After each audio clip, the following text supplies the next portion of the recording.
Oh, that looks like I'm under it.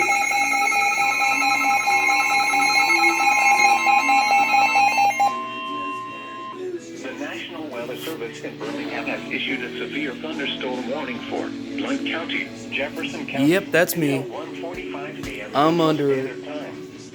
At Crap. 12:25 a.m. Central Standard Time, severe thunderstorms were located along a line extending from 6 miles south of Southfield to near Northport, moving at 50 miles per hour.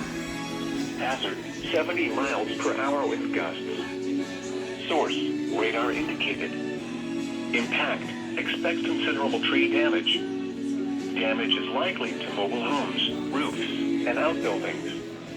Locations impacted include Birmingham, Hoover, Vestavia Hills, Bessemer, Homewood, Mountain Brook, Trusto, Hueytown, Gardendale, Irondale, Leeds, Moody, Fairfield, Sultandale, Oneonta, Bluntstow, Cleveland, Dallas, Center Point, and Pleasant Grove. For your protection, move to an interior room on the lowest floor of a building. It's gonna be a big one. A tornado watch remains in effect until 4 a.m. Central Standard Time for central, northeastern, and west central Alabama. Repeating, a severe thunderstorm warning has been issued until 1:45 a.m. Central Standard Time for the following counties in Alabama: Blount and Jefferson.